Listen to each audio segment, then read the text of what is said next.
तो बच्चों, let's read this question. The question says, a simple AC generator having a constant magnetic field is connected to a resistive load. Explain with reasons what will be the effects of doubling its speed of rotation on the mechanical power required to rotate the generator. तो हमें इस question में ये कहा गया कि हमारे पास एक सिंपल एसी जनरेटर है जिसकी जो मैग्नेटिक फील्ड है वो क्या है, कांस्टेंट है, और वो एक रेजिस्टिव लोड से कनेक्टेड है। अब हमें ये बताना है कि अगर स्पीड ऑफ रोटेशन, जिसको हम ओमेगा से डिनोट कर सकते हैं, वो अगर हमने डबल कर दी है तो हमारा मैकेनिकल पावर पे क्या असर पड़ेगा, जो कि जनरेटर को रोटेट करने के लिए यूज हो रही है। So in this question, the key concept is mechanical power required is directly proportional to the EMF to be generated.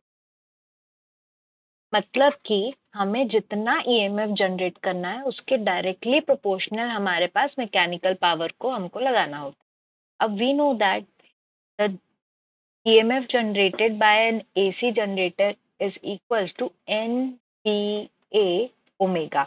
अब यहाँ पर हमारा N क्या है? N is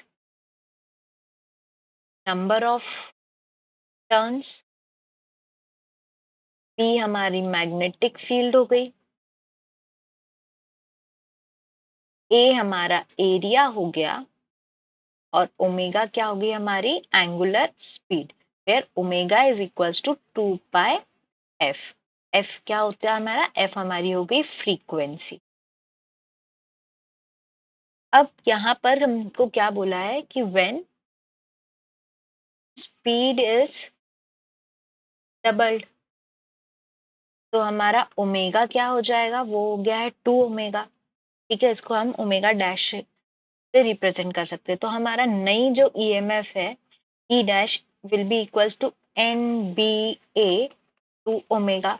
बाकी सारी चीजें कांस्टेंट है, बी भी हमारी मैग्नेटिक फील्ड कांस्टेंट दिया हुआ है, नंबर ऑफ टर्न्स और एरिया चेंज नहीं होंगे क्योंकि सेम जनरेटर यूज हो रहा है। तो यहाँ से हमारा क्या हो रहा है, जो ईएमएफ जनरेटेड है वो ट्वाइस द प्रीवियस, मतलब हमारा ईएमएफ भी क्या हो गया? डबल हो गया। दिस शोज ईएमएफ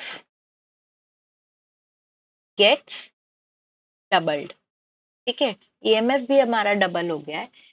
तो अगर ईएमएफ डबल हो रहा है, मैकेनिकल पावर डायरेक्टली प्रोपोर्शनल है, तो मैकेनिकल पावर भी क्या हो जाएगी? डबल हो जाएगी।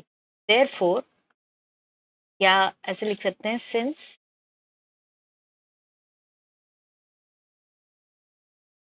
EMF is doubled, mechanical power required to rotate generator is also doubled. तो हमारी मैकेनिकल पावर भी क्या हो जाएगी? डबल हो जाएगी। So this is the required answer. I hope you understood the explanation well. Best of luck.